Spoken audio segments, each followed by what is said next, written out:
time is 7:02 p.m. and I would like to call to order the Monday, December 9th, 2024 meeting of the Southampton County School Board. We have all 9 of our school board members present, so we do have a quorum. The agenda was included in your board packets. Are there any additions to be made to the agenda? Yes, Dr. Goodwin, I'd like to add a agenda item to the closed session, superintendent performance and communication expectations. Okay. So we're adding item F under closed session, superintendent performance and expectations. Communication expectations. Okay. Yes.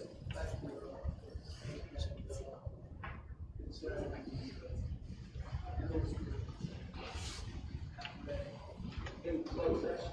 No. Matters from the board. So under matters from the board, then we are adding, item C, middle school athletics.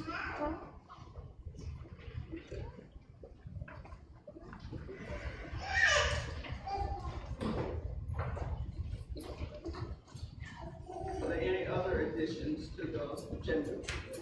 Yes, ma'am. Madam Chair, I have 3 additions under section 8. So letter D, a discussion about FOIA reports.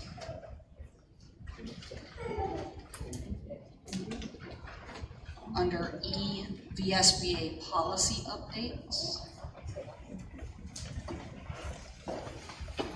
And letter E, voting on the personnel agenda. So that would be F. Oh, sorry. Yeah, F. Personnel.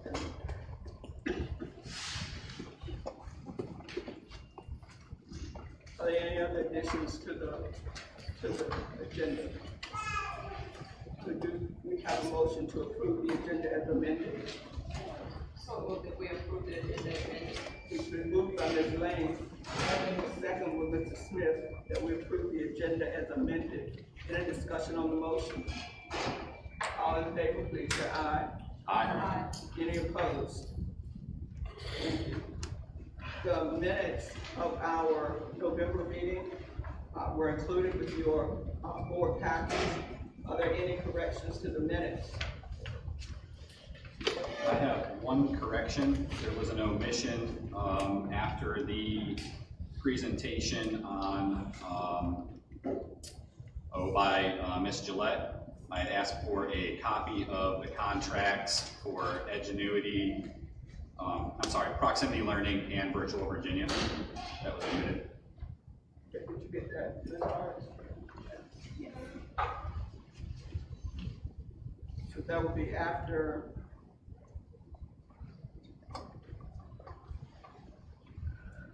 It was at the end of the instructional report. Under proximity learning?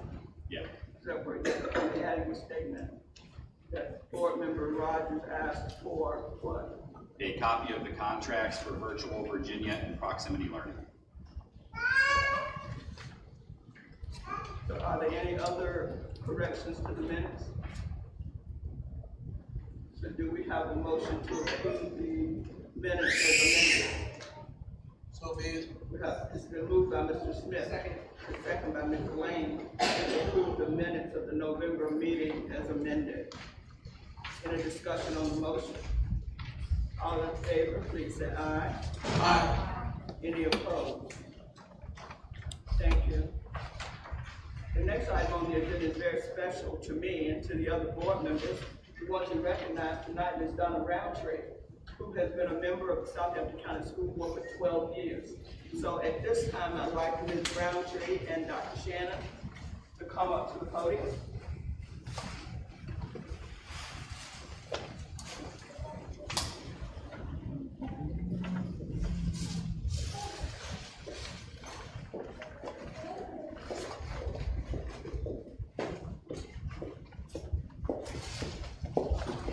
So Ms. Roundtree, it's been my pleasure to work with you for the past 12 years. 12 years. We're definitely going to miss you on the Southampton County School Board. You have made such a contribution, and we just appreciate all that you've done to make sure that the students in Southampton County receive an education that makes them competitive in today's ever-changing world. So Dr. Shannon? Yes. So, Ms. Roundtree, thank you for all that you have done for the students of Southampton County Public Schools. And although you may not be on the board, I know that you still have the students in your heart, and you will. So thank you so much for all that you've done, and I just look forward to you enjoying the flowers and life. So we do have a plaque for Ms. Roundtree, and it reads "Excellence to honor your service to education by word and deed. Your presence has enriched the lives of students and served as an example for all. Donald Roundtree, thank you for 12 years of service to Southampton County Public Schools from July 2012 to December 2024. So thank you very much. Thank you.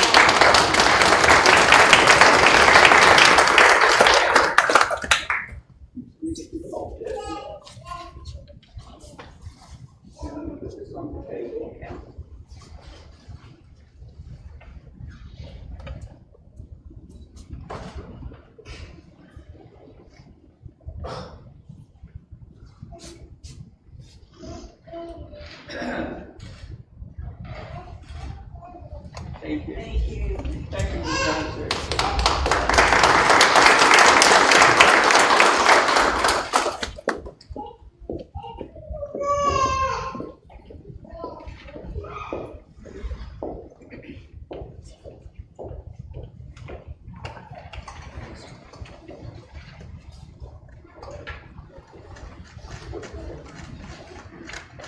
We will miss Ms. Roundtree. You know, she was also the person on the board who would give us recipes. So we will call you still to get recipes for whether it's banana nut bread or whether it's zucchini bread or Making fruitcakes next week. fruitcakes next week. But we'll certainly miss you, and thank you so much for all that you've done. Our board believes in and supports celebrating student success. So the Student of the Month program is one way that our division recognizes students for their academic performance, positive character trait demonstrations, and our extracurricular activity performance. For Dr. Shannon at this time. Yes, I'd like for you all to join us in congratulating our Students of the Month. For this month, we Capron will be coming up, Mrs. Devonta Gary. And as Dr. Goodwin stated, our Students of the Month, they are recognized not only for academics, but also for their courage, their character traits, as well as sometimes even their athleticism. So we are excited about our Students of the Month and all that they do. And we're also happy that their peers sometimes recommend that they be recognized, as well as their teachers, and sometimes even the principals recommend that they're recognized. So you guys are doing great things, and we'll start with Ms. Gary doing the first presentation. Thank you. Good afternoon. Our first student for Capron Elementary School is Jax Osborne.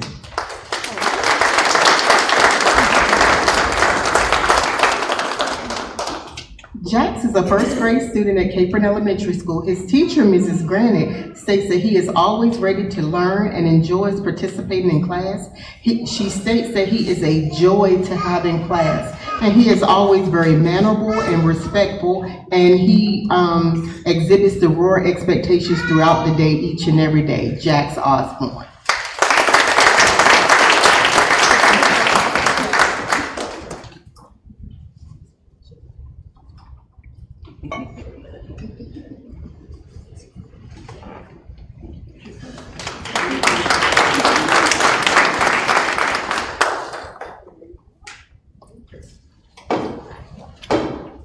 Our next student is Miss Lindy Banner.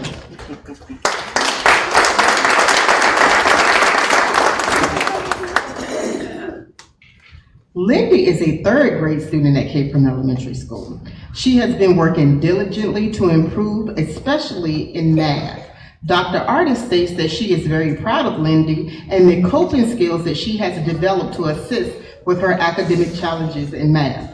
Lindy is no longer shutting down, and she is being open to learning new things. We are so proud of her because Lindy has not always been excited about math, and so this year she's showing a new excitement for math, and we are very proud of that. And I know that her family is very proud as well, because when I told her mom, she was very emotional about the fact that Lindy is doing so well. So congratulations, Lindy Banner.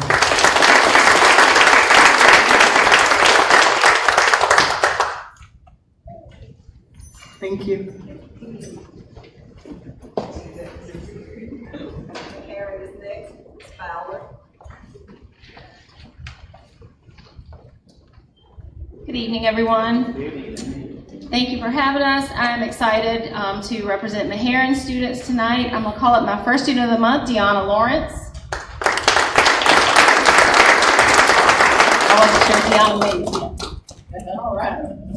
All right, so this is Deanna Lawrence. She is a fourth grader at Meharon, and she was nominated by her teacher, Ms. Mooney, who was also her math teacher, doing super well. She was nominated for Ms. Mooney for always being a great friend to others. And one thing, when she gets off that bus every day, she comes in with a smile. So we love to see Deanna come through our doors. Fourth grade, Deanna Lawrence.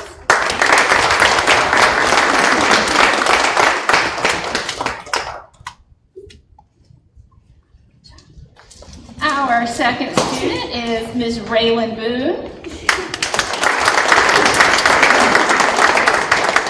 Raylan is a kindergartner at Meharon, and she was nominated by her teacher. She has two teachers, Ms. Bunn and Ms. Graham, because she is a leader, and both of them emphasize leader in capital letters. She is always helping others and doing it with a smile. But we don't want to say this without, she is excelling academically. So in kindergarten, I am expecting big things. This is Ms. Raylan Boone.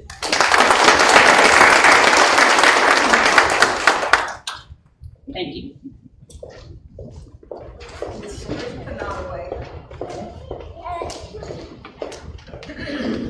Good evening, everybody. I have the honor of two students. My first one is Brian Reitmuth. Come on up.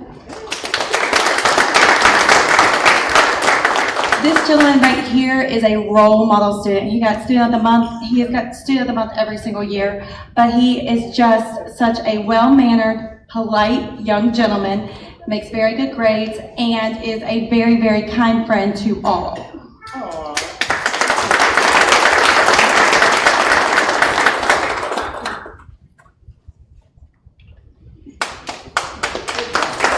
Now, my next one is Miss Andrea Clary. If you'll come on up, please. She is one of my fifth grade students at Nottoway Elementary School. I do not know what I'm going to do when she leaves.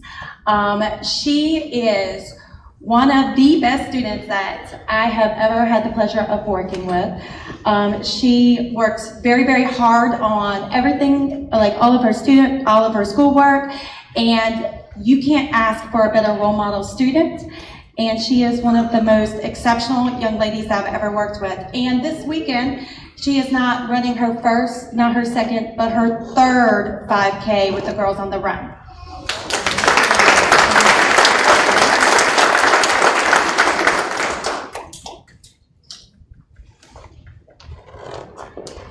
Mr. Key and Mrs. Warren, Riverdale Elementary School. Good evening. Mr. Key and I are going to present the students from Riverdale Elementary School. The first student is Aria Rawlings, so please come up.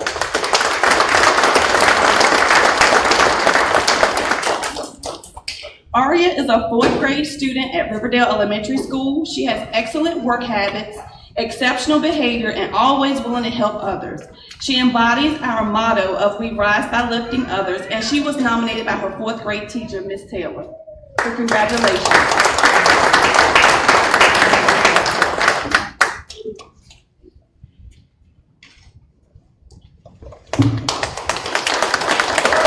Our next superintendent student of the month is Wyatt Frame.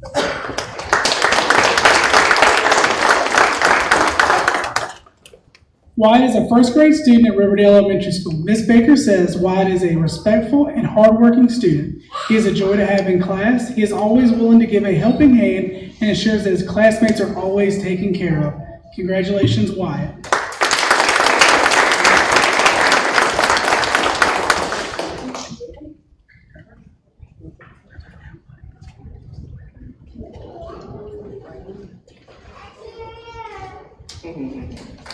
Thank you.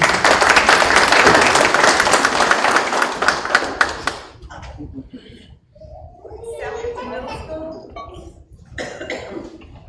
Ms. Jackson and Dr. Barfield.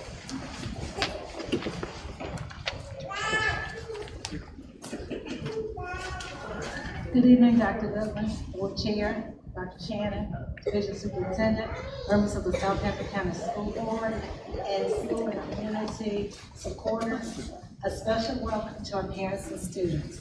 I have the distinct pleasure of introducing the 7th grade students of the month.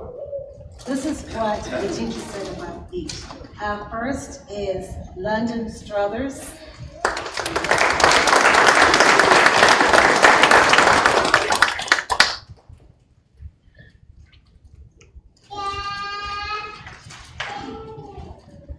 London is an exceptional honor student who loves amusement parks, spending quality time with her family, and helping those in need.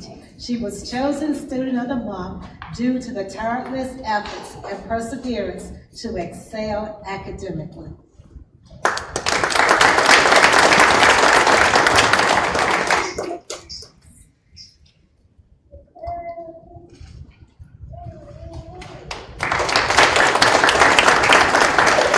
Our next Student of the Month is Austin Ellis.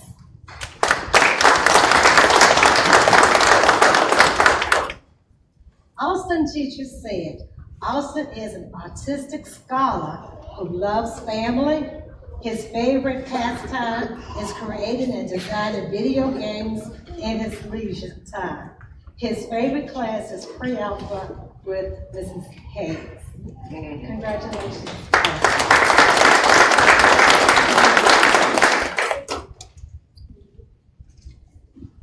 Thank you.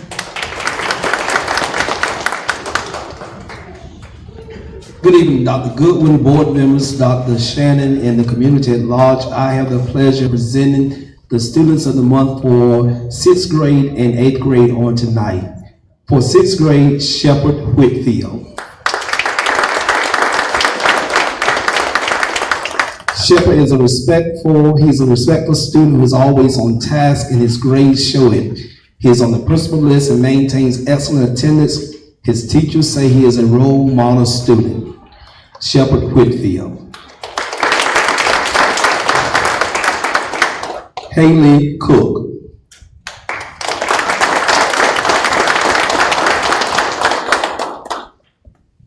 Haley is a very special young lady who is on the principal list. She enjoys her math and reading classes. Her hobbies are going to the beach, spending quality time with her family, and doing fun things with her church. Haley Cook.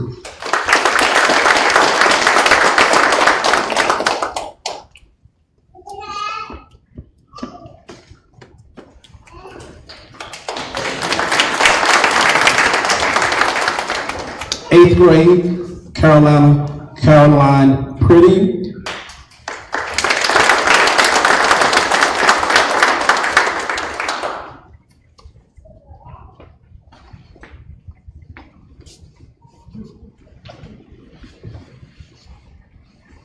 Caroline is an outstanding student who is kind, responsible, and a great teammate in class. Caroline is an honor student who strives for excellence. She has a jovial personality and always greets you with a smile.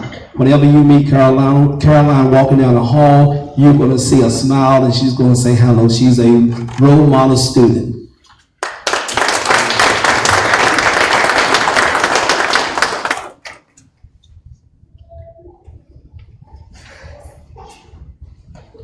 John Gray.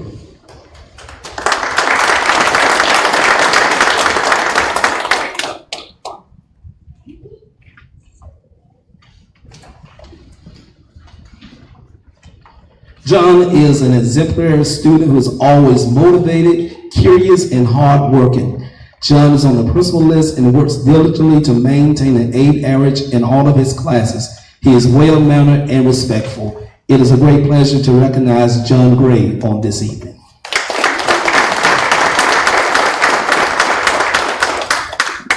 Thank you.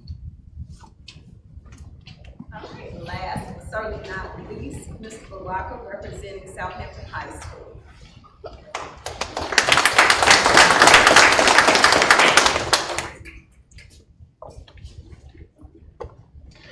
Good evening, Dr. Goodwin, Dr. Shannon, members of the school board. Again, I'm Jafar Baraka, the proud principal of Southampton High School, and I am here today to report out on our wonderful students of the month for the month of November. Zakira Ellsworth, 11th grade.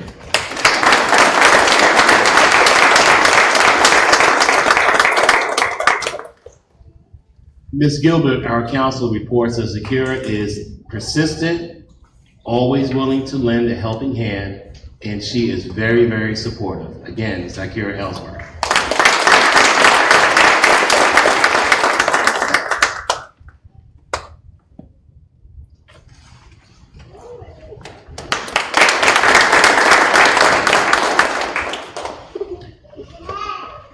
James Crowder, 12th grade.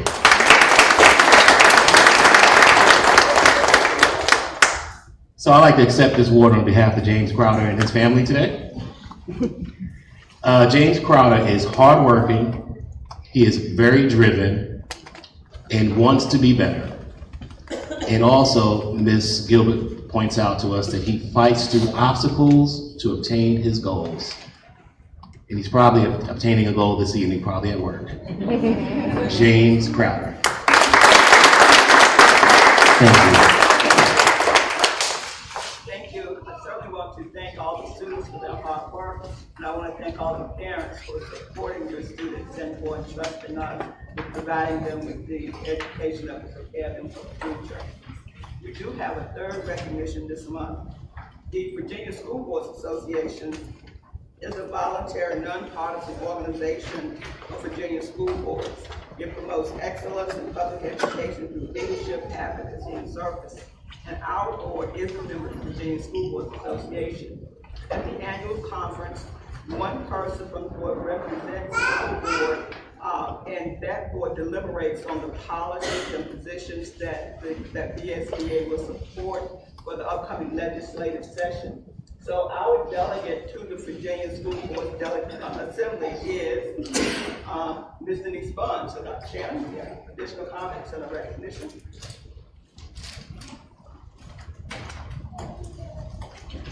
Anyway, we just want to recognize Ms. Bond for, again, all that she too does for the school board, and she is certainly an advocate for the children of Southampton County and for the community as well. And I know that she's going to do a fantastic job representing our school board, serving as delegate. So thank you. So this is your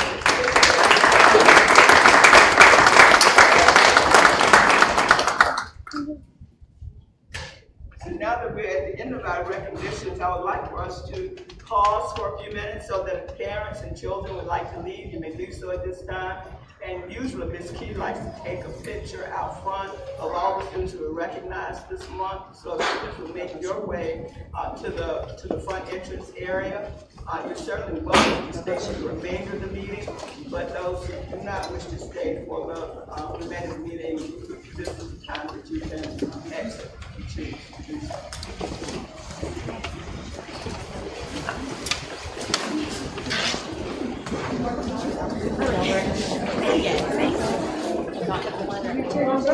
Oh, really? Nice. Do you know Jack?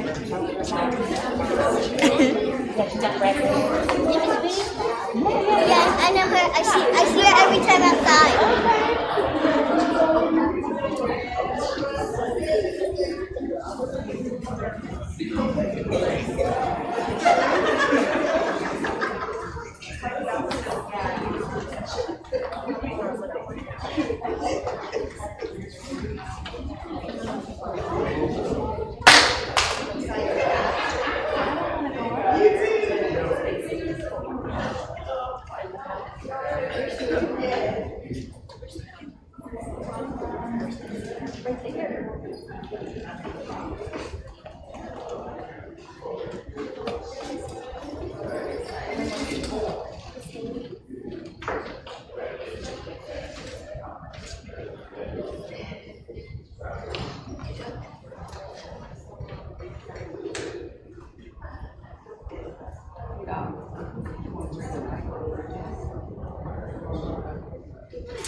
So we're now going to move into the public comment period of our meeting. Although Virginia law does not require us to hold the public comment period, the Southampton County School Board chooses to do so because we believe it's important for us to hear from our community members. We value public input and recognize the importance of receiving this input. This is a time for board members to listen to the views and concerns of individuals regarding Southampton County Public Schools. Therefore, please do not expect board members to respond to comments or to answer questions during the public comment period. We also ask that persons who address the board follow some guidelines. One is that person should sign up prior to the start of the meeting if they wish to speak. The time limit for each individual to speak is 3 minutes. The time limit has been created so that as many members of the public as possible who wish to speak may do so while still allowing sufficient time for the board to conduct other necessary business. We do have a visible timer so that speakers will know how much time they have available. Speakers may not give or yield their speaking time to other people. Speakers should address the comments to the board, not to the superintendent or other audience members. And we also ask that audience members refrain from comments and demonstrations such as blowing, hissing, or clapping. So I will now call up speakers in the order in which they signed up. So the first speaker is Jennifer Judy.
Down to our action items.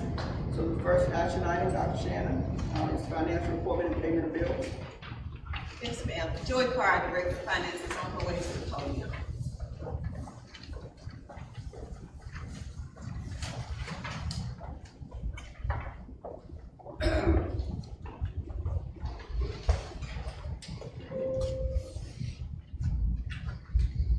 Good evening, all present tonight. If I can bring your attention, please, to the preliminary expenditure report for the month of November. Our local operating budget for this fiscal year is $36,970,753. Expenditures through November 30th are $11,821,075.27. This leaves us a balance of $25,149,677.73. Please note that as of the date of this report, 31.97% has been expended from the operating budget. The November bill list has been attached to the agenda for the board's approval tonight. Are there any questions? I have a couple of questions. On the bill list where it says Truist Bank, is that a credit card that's being used for those purchases, or? Yes, ma'am. Okay. And then the other one, Strong and Associates, can you give up what we pay them for? I can probably look that up for you and respond to you by email, maybe. Okay. Would it help if I shot you an email real quick? Yeah, sure. Okay. Oh, I'm sorry, Dr. Shannon. So you went? Strong Okay. and Associates is a company that actually worked with the State Department of Education to develop the evaluation instrument, for the teachers and the administrators. And so we contracted with them this year to come in and provide firsthand training to our administrators on conducting the evaluation. Okay, thank you. Yes. Thank you, Dr. Shannon. Thank you. Any other questions for Ms. Carr? I make a motion that we approve the bills as presented. It's been moved by Ms. Bond. The second by Mr. Scott, that we pay the bills as presented. Any discussion on the motion? All in favor, please say aye. Aye. Any opposed? Thank you. Dr. Shannon, you want to comment on the tentative budget calendar? Yes, enclosed in your packet is a tentative budget calendar. And, hopefully these dates will work for everyone, but if there is a date that's a major conflict, if you all will let us know, then the board, of course, can get together and try to develop a consensus as to which date we would change it to. But as it stands now, this is the budget calendar, and it outlines beside each day what actually occurs. So on the 13th, we will have citizens input. On the 22nd, we will have a budget committee work session. We'll do the same again on February the 5th. On the 10th, that's when the superintendent will present the budget to the school board in a work session. On the 24th, the school board will have another work session. On the 3rd, we will have a public hearing on the proposed budget. On the 10th, the school board will hopefully approve the budget. And then on the 11th, the superintendent will submit the budget to the county. And our budget committee members are Mr. Smith and Ms. Bond.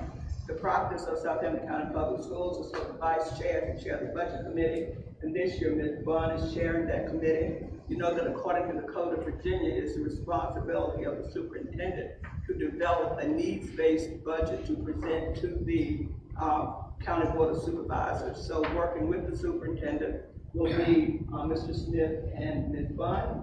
And work with the superintendent, they will develop a needs-based budget for us to respond to and approve. So we are down now to, so we do need to approve these tentative dates. We have a motion by Ms. Lane, a second by Mr. Smith, that we approve the tentative budget calendar. All in favor, please say aye. Aye. Any opposed? Thank you.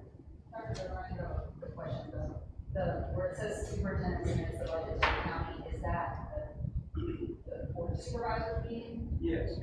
I just wanted to be sure. But, okay. So, that's actually not the meeting. What that is, that's where we actually submitted. Yes, submitted to them officially. Yes. If it was the actual meeting, let's make sure it was in the calendar, so. Yes, okay. So that's when you just send it down? That's correct, yes, it's right. Thank you. So we're down now to, use of facility request, Dr. Shannon. Yes, our first use of facilities request comes from Mr. Eric Benson and Mr. Charles Cooper with Camp 25. And they are requesting to use Riverdale Elementary for basketball practice. And it's a number of dates, so they attached the dates on a separate sheet of paper. And it's from 5:30 to 8:30. They already have their insurance, and they are a nonprofit organization. And what they're trying to do is just create a feeder program for our basketball team. They will be doing some AAU basketball here. All right, I certainly recommend approval. They are requesting a fee waiver because they are a nonprofit organization, and I too recommend that they have a fee waiver. But they will pay the $1,107. Yes, the reduced fee. All right. Any questions about that use of facilities request? Have a motion by Mr. Scott. Second. The second by Ms. Blunt. Ms. Blunt. To approve the facilities request from Camp 25. Any discussion on the motion? All in favor, please say aye. Aye. Any opposed? Thank you. Dr. Shannon. Yes, next, our Jobs for Virginia graduate students will be attending a field trip in DC. They are going to see the U.S. Capitol, Pentagon, and the African American History Museum. They'll also go to Arlington, Virginia as well, and they are requesting to do this on January the 10th. There are 20 students who would like to attend. There are 3 chaperones. They would like to charter a bus, and again, they're just requesting permission to go. Everything is funded by JVG. JVG, we wrote a grant for JVG, and we were awarded the grant, and Dr. Harris Muhammad oversees that program, and honestly, they're doing a wonderful job. So I do recommend that they be able to attend. Have a motion by Mr. Scott. Second. The second by Mr. Smith, that we approve the travel request for Southampton High School JVG program. Any discussion on the motion? All in favor, please say aye. Aye. Any opposed? Thank you. We're now down to the informational items. The first one is the instructional report. Dr. Shannon. Yes, Dr. Blunt is coming to the podium to give that presentation. And she'll be providing updates regarding the Virginia Literacy Act, spelling bee, proximity learning, and professional development. Good evening, Dr. Goodwin, members of the board, Dr. Shannon, and members of the public that are present. I stand before you this evening to present the instructional report on behalf of Mrs. Gillette, who is not with us this evening, but I will do the very best that I can to share instructional updates.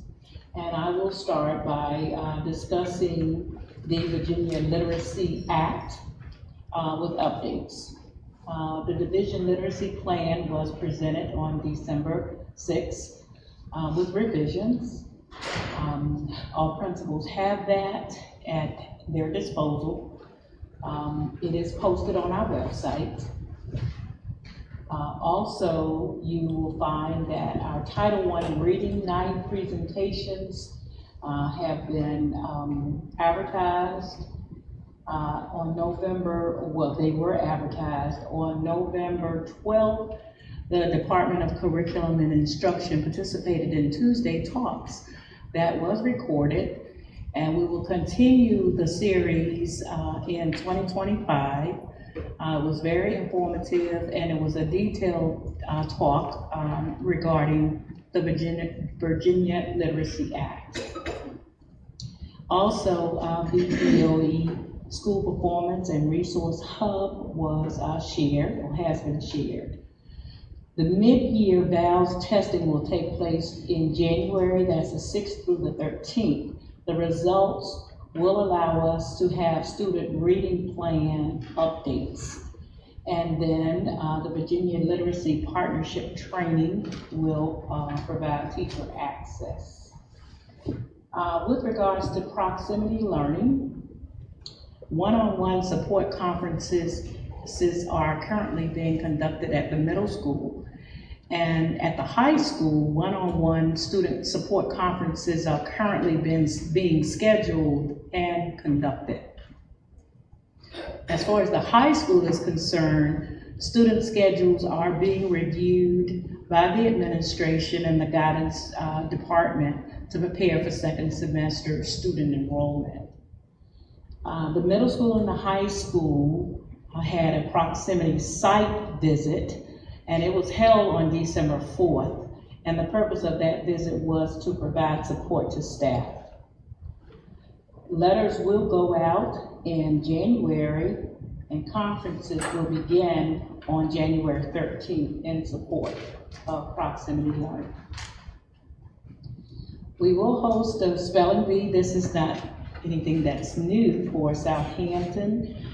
This initiative has been spearheaded by Mrs. Jennifer Peace, our grade 8 English teacher. She will be working with content area colleagues to select the best spelling star. And ultimately that spelling star will compete in the regional competition. The preliminary selections will occur mid-January, and the finalists will be chosen the week of January 13th through the 17th. And the spelling bee will occur at a time that is announced by WHRO.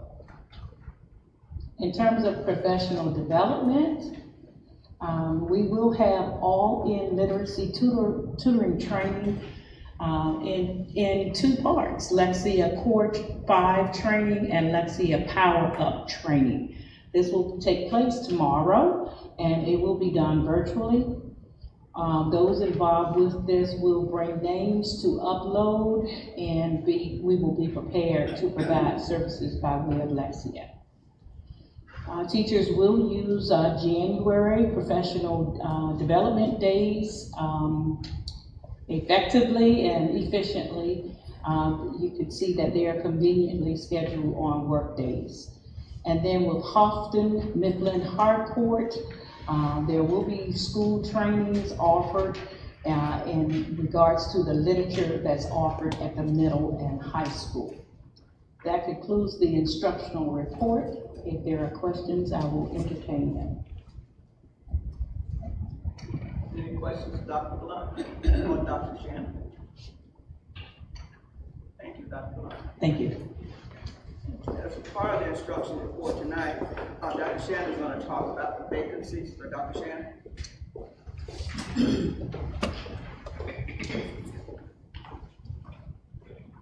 So, actually, we have Ms. Hutchinson who's prepared to talk about it. I will talk about it if necessary, but she's worked on it.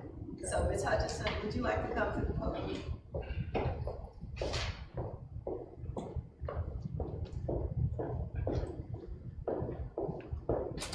Just didn't want to take away your opportunity.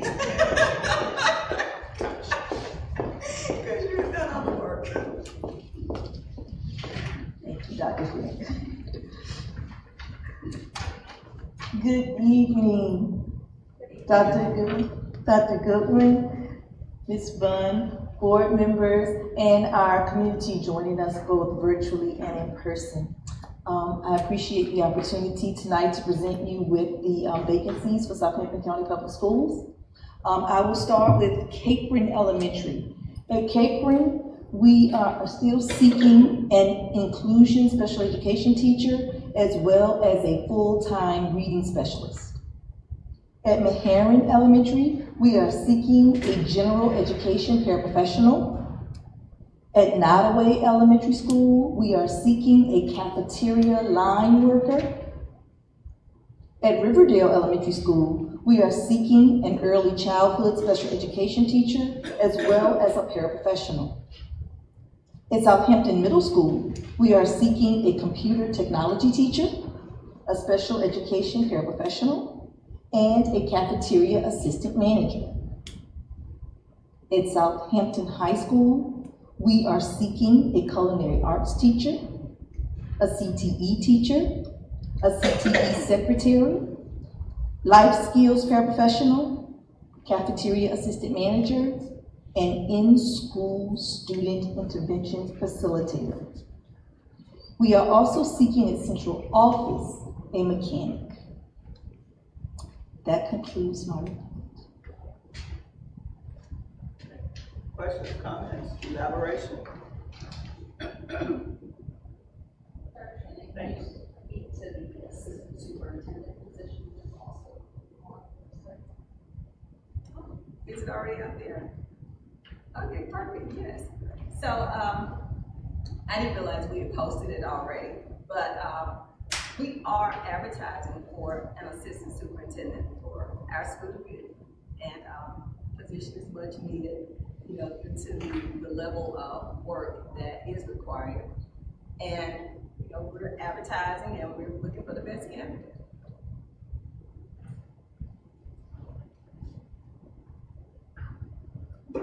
Thank you, Ms. Hutchins. Any additional comments? I just had one other question. Were we able to fill the special education teacher vacancy at Nottaway internally, or did I just miss that we had a vacancy there? We did. That position has been filled. Great. Thank you. You're welcome. Thank you. Thank you. Thank you. We're now down to the maintenance operations and transportation report, Dr. Shannon. Mr. Bell is on the way.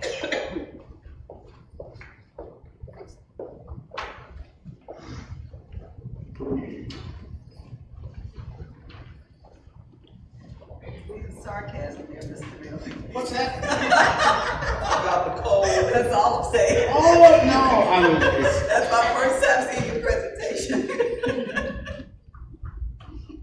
Good evening, Dr. Goodwin. Good evening, Dr. Shannon, board. Really, tonight, the presentation I have for you is just going to go over the major work orders that we dealt with over the last few weeks, with a short week of Thanksgiving and then coming back, dealing with everything last week. Not a whole lot on that list. We are transitioning with HES, moving forward with that. So they have started their work and have been on site making progress with their transition. I know we wanted to speak about last week at the middle school. So just to give a quick kind of blow by blow for each day. So last Monday after school began, we got a call that it started to get cold in the building. Traced it back to the boiler. We couldn't get the boiler to refire. We had to call a couple of different companies to come in because they had multiple calls throughout the region because of the cold snap that came in. But we did get it fired back up. Temperature started to come back up when I checked the building at 9 Monday night. It was mid to upper 60s throughout the building, so it was coming back. Tuesday morning, it just dropped. You know, the temperatures outside again in the 20s doesn't help. So we called 3 different companies to come and help because we knew this was going to be a big ordeal to go through.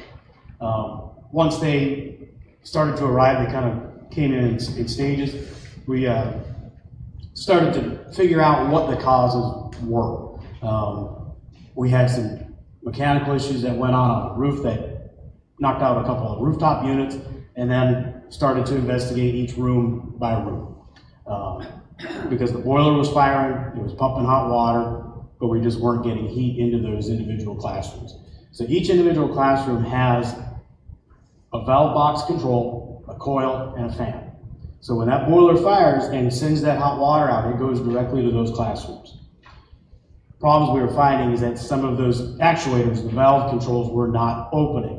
So we went through and manually opened and got the school warmed back up.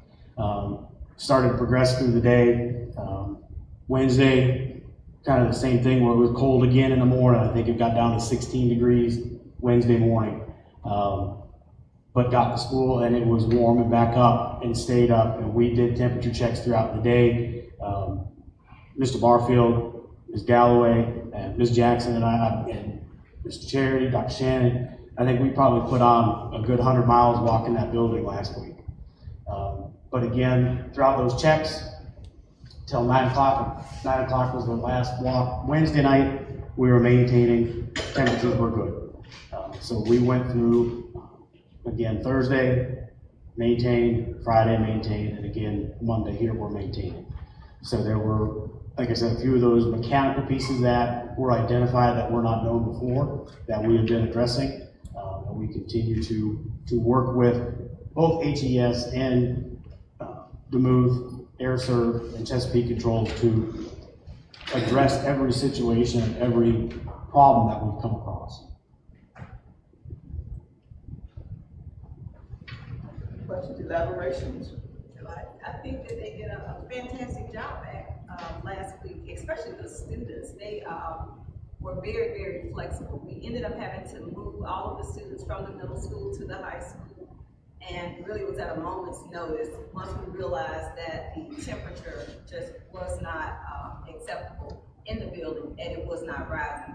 And this was after Mr. Melby had the night before, thought that everything was okay because he was monitoring and the temperature did appear to be okay. We even talked over the weekend, I think it was, and talked about making sure that even though our heating system, it cuts off automatically, that we would allow it to continue to stay in an occupied state so that we would not have to wait on the boilers to heat up or whatever. So we wanted the building to remain in an occupied state the entire time because we knew it was going to be cold. And then that way when the kids came in, it would automatically be warm and they wouldn't have to wait because it does take a while. But for whatever reason, that morning, when it was time for school to start, I mean, it just wasn't warm enough. And so we moved the students. But when the students got moved to the auditorium, they really had a good time. And, we turned it into an instructional day, whereas they watched the movie. So we're going back to some literacy things with that, but they did indeed have a good time. And at the end, we talked a little bit about what happened with the building because I did want to be transparent. And if they had questions, I wanted them to be able to ask me directly, whatever it was they wanted. And basically the only thing they wanted to know was, could they do it again? And why did I make A-grade come back in, because they were the last one out, and that was because they left all their belongings in there. But other than that, they were fine.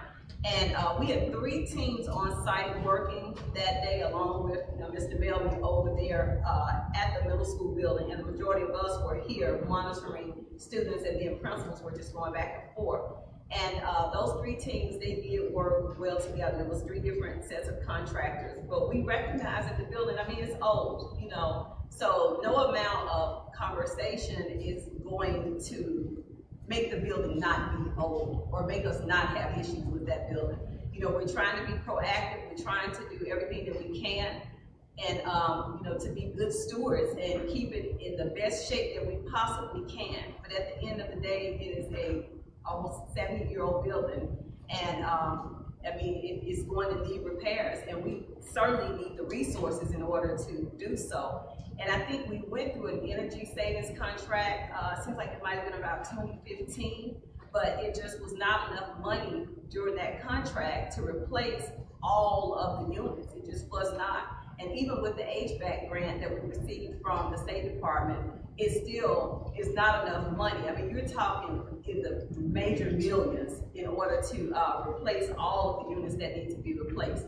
And so, I again commend the middle school as well as our now defunct maintenance department for their hard work. And now we're with HES, so moving forward, they will be the ones who will be responding, to these types of issues. At that particular time, we had not signed the contract with HES yet. However, they still did come, but the contracts were in the hands of the lawyers. And so that was why, they were not the first people on site that particular day. The first people were some locals. So when does that contract go into effect? Now, yes. Thank you. Mr. Melvin? Yes, ma'am. Can you please address the situation about the windows? Absolutely. Yes, ma'am. Thank you. Any additional questions, comments? And I honestly thought that she's talking about the windows, because that was one of the things too that he had gone through the building and was working on. But if he ended it with the yes ma'am, that means he knows something I don't know. So thank you. Thank you. So we're now down to student enrollment and teacher attendance report. Dr. Shannon. Sure. The current enrollment, I say current, but that's based on November's enrollment report, is 2,233 students, and inclusive of pre-K, 2,375 students. And the winner of the Student Attendance Award is Nottoway Elementary School with 96.58%. And the winner of the Teacher Attendance Award is Capron Elementary School. So congratulations to those schools, but really all of our schools, because they're really doing a magnificent job with attendance this year. We have the school calendars and your documents tonight. So please review those calendars, and as your schedule permits, please attend activities that are being held in the various buildings. Ms. Artist did pass out to you the statement of economic interest, and board members are required to complete the statement of economic interest and due by February 1st. We do paper statements, and they do go to Ms. Artist when they are completed. They do February 1st. And any elaborations, Artist? Everybody got one, right? Yes. Okay, so you got one that should be in a red folder. It's due to Ms. Artist by February 1st.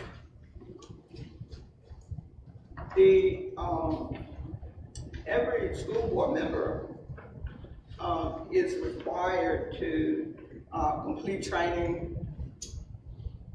a training session for local officials on the State and Local Government Conflict of Interest Act, provided by the Virginia Conflict of Interest and Ethics Advisory Council, within 2 months of assuming office, and at least every 2 years thereafter. So tonight, prior to this meeting,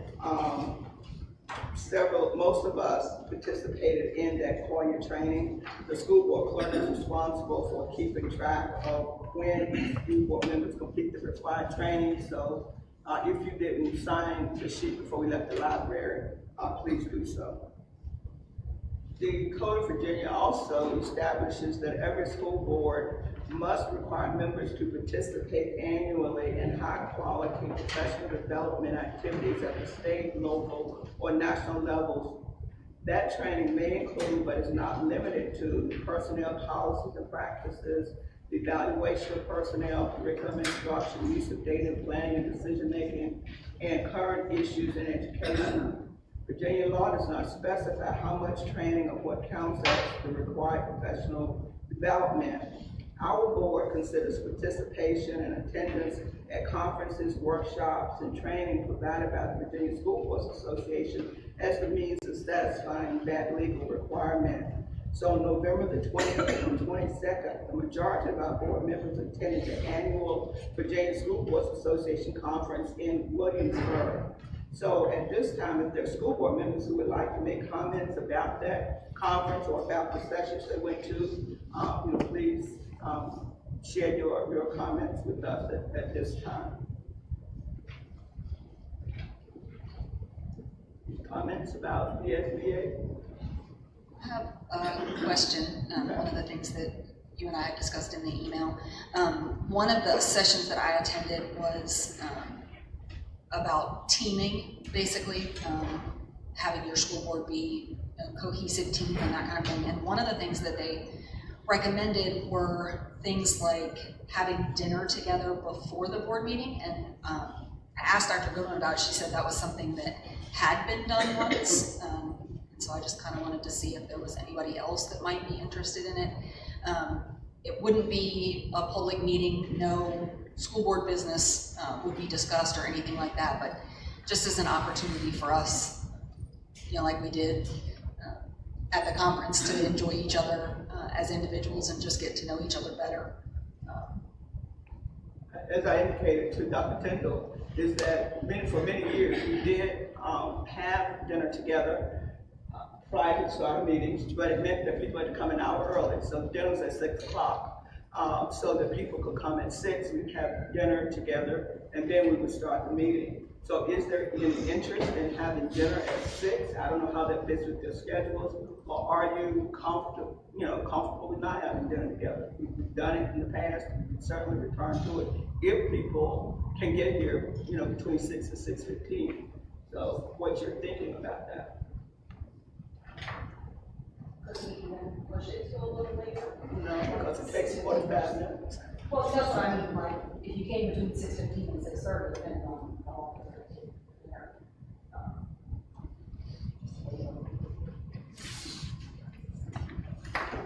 I guess the question is, are you interested in coming to the meeting early, prior to 7 o'clock? And in the past, when we did it, we came between 6 and 6:15 because it would take 45 minutes to eat and talk and, enjoy each other's company. But, whatever you wish, I plan to, well, let's talk about it. I just plan to have a Google poll, but since Dr. Taylor brought it up, we can talk about it now. What's your thinking? You will come.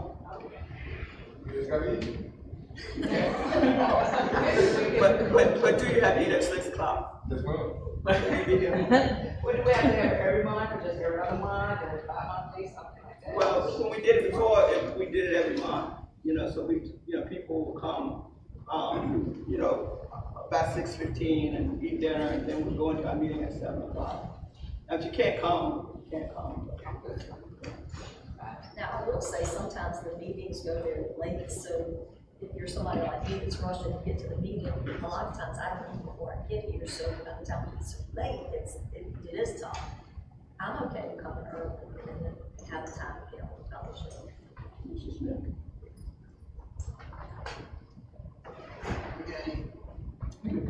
Ms. Lamb? I'm good. Mr. Rogers? Yeah, I'm good. Okay, so in January, Ms. Artis, we'll have dinner at 6:15. Well, have it ready at 6 o'clock, but, so people who want to participate will be between 6 and 6:15, and our meeting will be at the regular time. I'm sorry,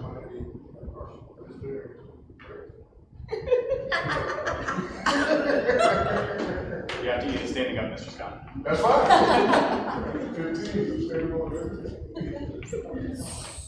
So prior to this, we were meeting in the VOTEC, and we would, eat around the corner of the early childhood. In the library, we would eat in there prior to the meeting, or where would you like us to go? Ms. Artis, we need time to figure that out. Yeah. Okay. Ms. Artis will figure that out because before the cafeteria staff prepared dinner for us.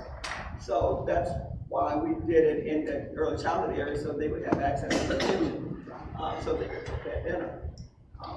But Ms. Artis needs some time to work that out, and she will tell you where we will meet for dinner in January. So prior to the meeting, Ms. Artis will tell you where to meet at 6 o'clock. Any other comments about the BSB annual conference? So Mr. Smith, you wanted to make a statement about the middle school athletics? Yes, I attended one of the JJB basketball games. Our clock is not working at the gym. We have a desk substitute as we travel through everybody else's car.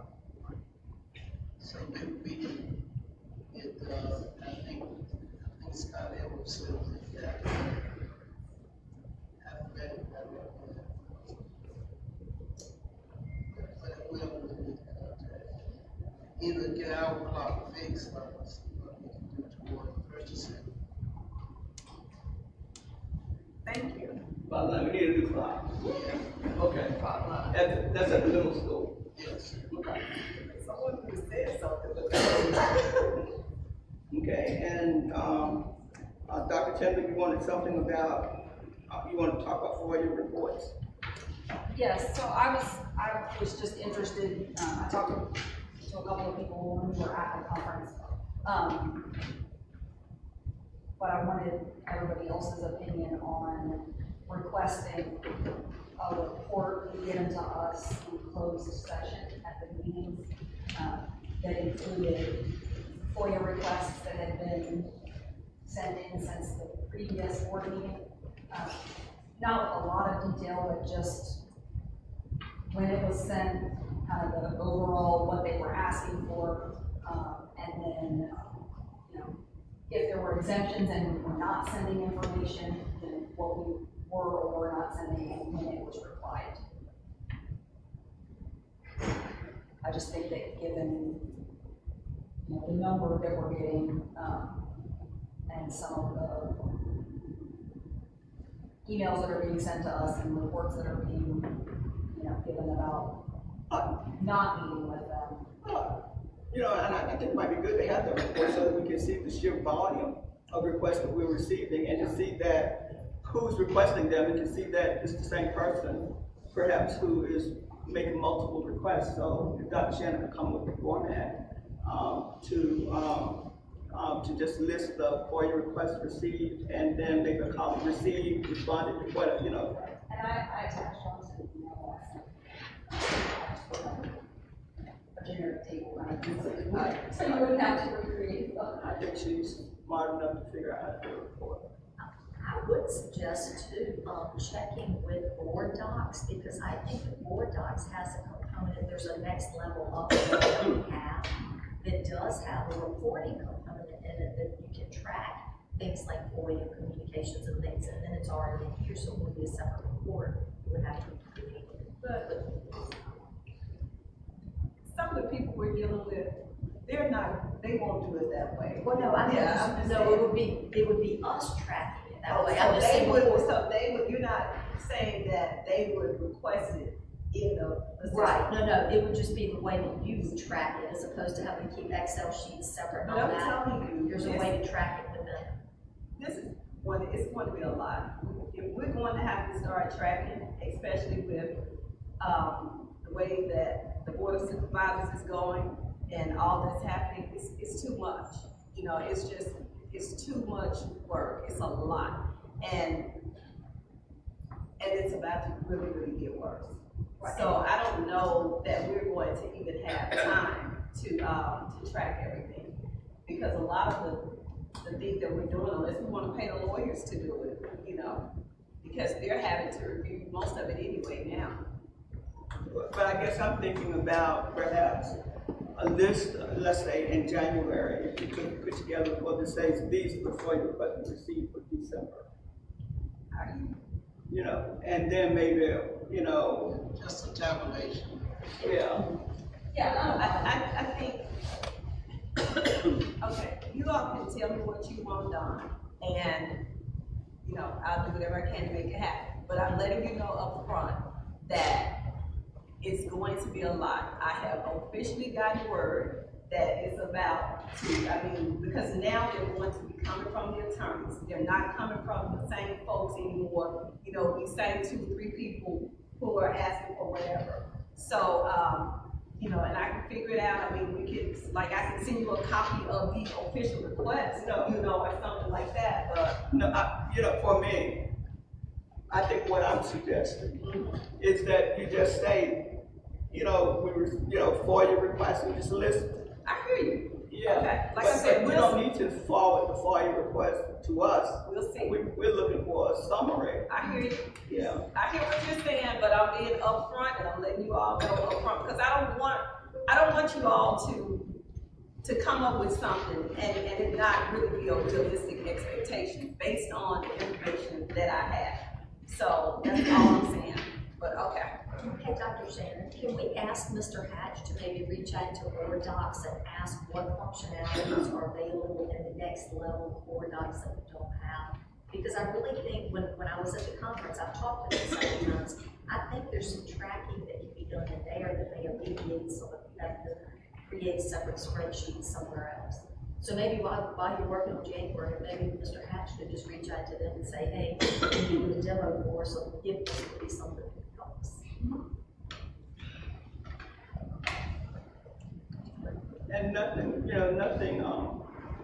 nothing big to just so that I think we need to know the sheer volume that you're dealing with. I think this is one way of letting the board know that you received, 240 requests. So to just say, and for the month of December, these are the 40 requests we received. The ones that we have now, it's not a lot of those, but it's what's forthcoming that I'm concerned about. Right, but one way of living, making sure that we know that, we might have to think about personnel and staffing and looking at it differently. But one way to do that is to first establish, the burden, the work burden. What somebody else is thinking. I think I agree, because if it becomes that much of a burden, then there's got to be a justification for why there's personnel added to the budget to help. If we don't have the tracking mechanism to know some of that, I think it's harder to justify if there's a position. It also demonstrates to the public the true cost of fulfilling FOIA as a regulation. So it's not something we can negotiate. We have to do it. So I think tracking it gives us some of that ammunition and would help us understand what that impact is on our day-to-day operations. So I agree.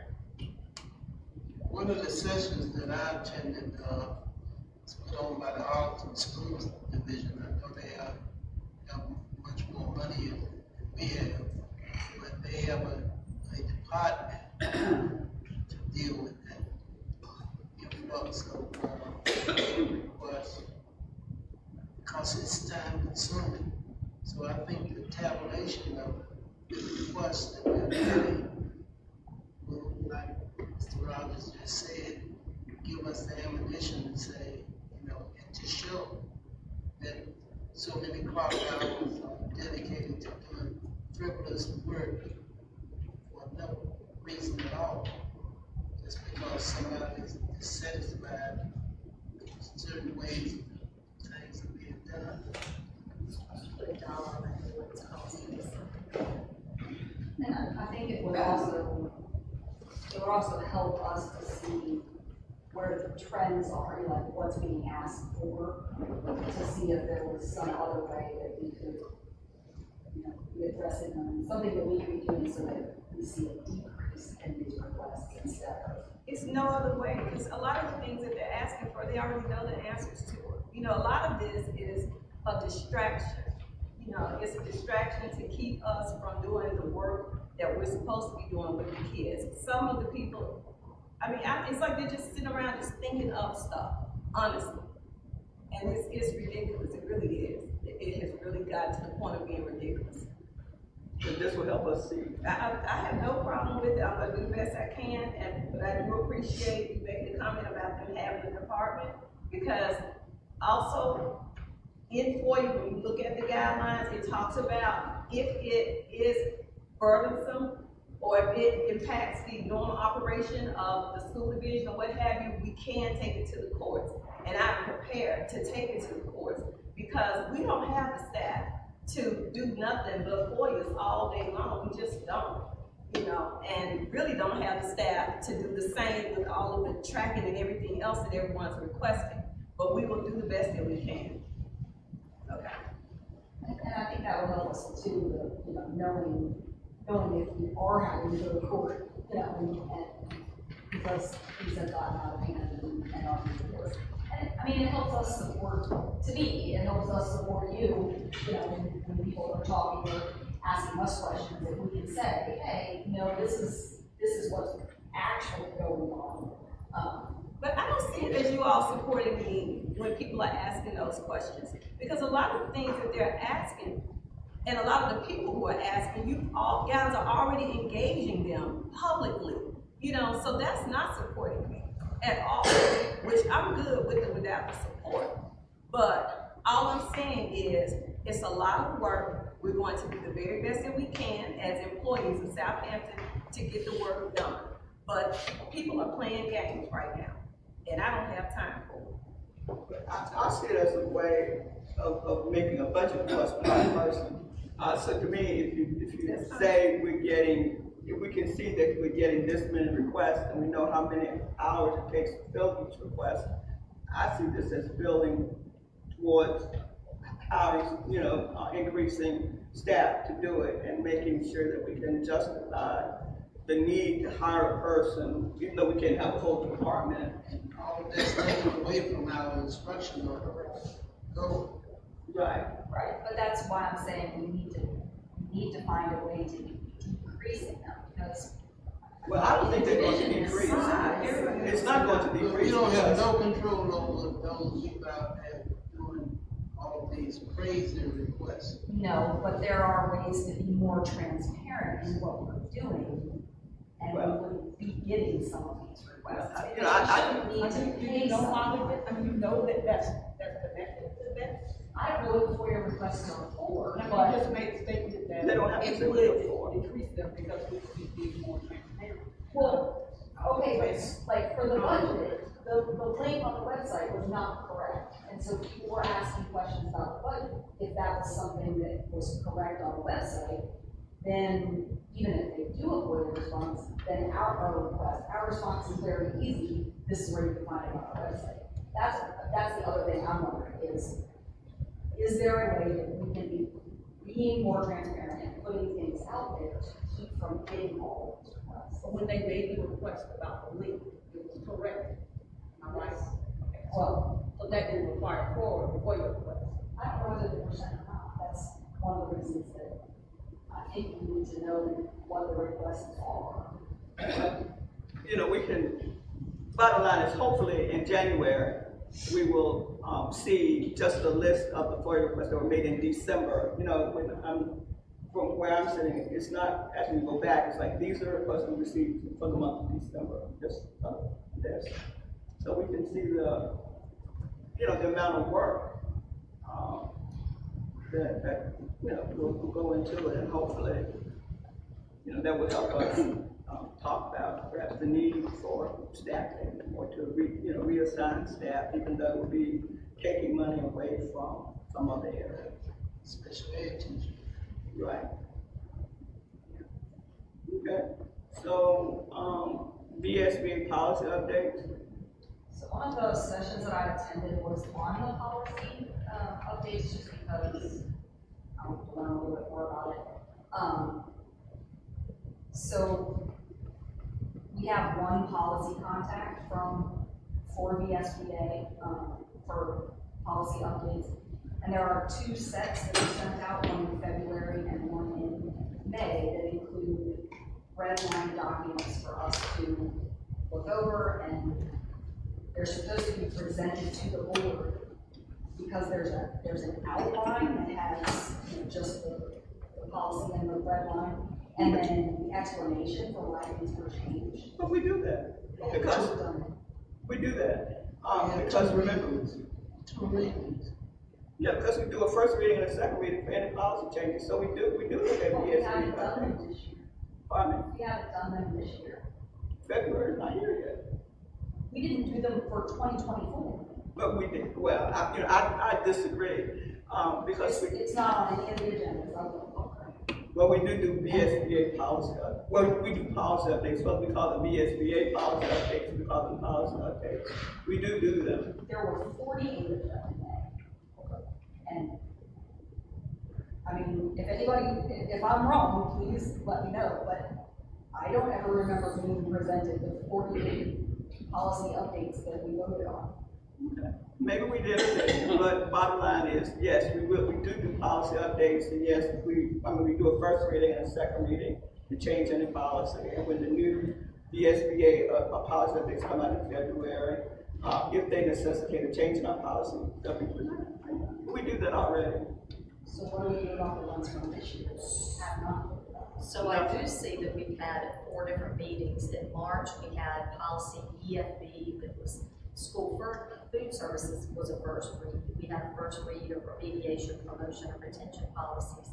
In June, we had a first read of attendance and makeup and work policies in June, and personnel communication and recovery device patches is a first read. I found those just by putting in the first read. So I know we've had at least 3 meetings that we're doing first reads of the policies, and then we will approve them in the second. Right, but that's what I'm saying, those are 4 policies, there were 48 updates.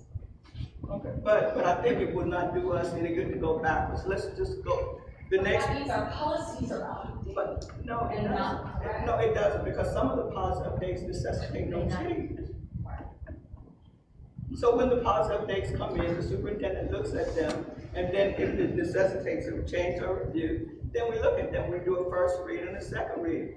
But I think going forward, we'll make sure, when we get the new set of policy updates in February, they'll be on our agenda for the March meeting to look at the policy updates. But no, I don't think it's in our best interest to go backwards. And to be honest with you, Dr. Goodwin, we don't do it like, if they come out in February, we don't put it on March. You know what I'm saying? Like, we usually wait and do it one time. And then, like, I think it was last year, we went through the entire policy manual and took every single policy and went through and we did all of them. But I don't, because you were saying it may be in March, it'll probably be after March if they come out in February, but you guys will get them. Okay. And they're supposed to be presented to the board within 30 days. Thank you.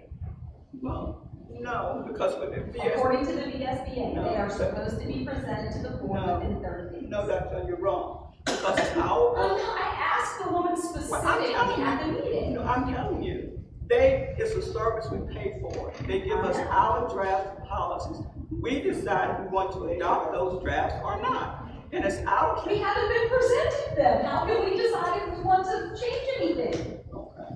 Bottom line is, it's a service we pay for. They send us their drafts, and we decide whether or not we want to accept those drafts. And as a board member, we do discuss those policies. We do discuss the policies. We have a first read and a second read for any policy that we change or adopt. So whether or not it's done within a month of VSB sending it out to us, that's our decision when we want to look at them. Because we don't report to VSBA. Okay. So your other item was the personnel agenda. Can I make a simple ask before we move forward? Dr. Shannon, do you just receive that in an email from VSBA when they give you policy updates, or do they send you some other way? I know that I get them, so. Could we just forward the email? Just that these are the updates that VSBA is recommending, that way we've got reference of it. If there's anything that we see that stands out, we can also have our eyes on that. Yeah. Yeah, I think that's an easy. Yeah, and if we've got time to review it, look at it, then we can look at it, but it shouldn't take a lot of time. That way it doesn't tie up you guys spending a lot of time. So when I get the updates, usually I forward them to Ms. Art, the clerk gets them, I get them. I don't know if it's but I usually forward them to the clerk. Okay. But I will certainly do that. That'd be great. Yeah. Thanks. So I'll forward them to all board members.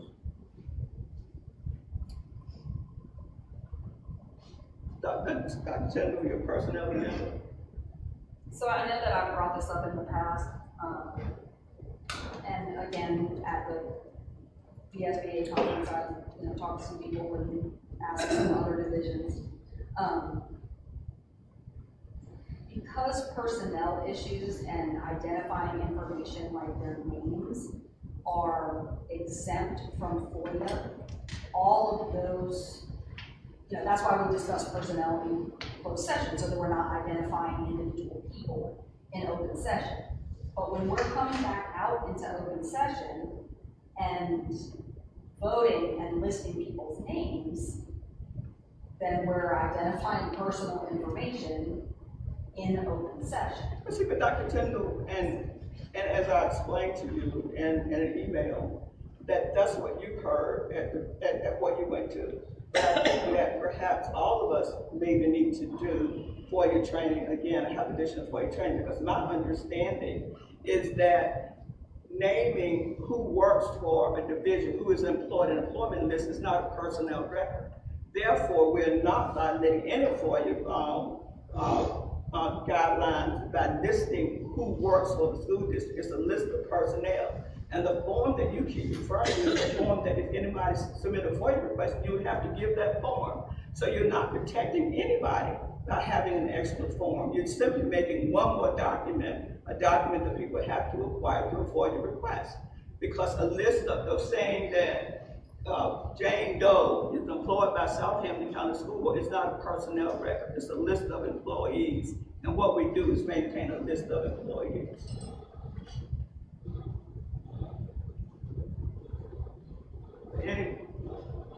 What somebody else is thinking.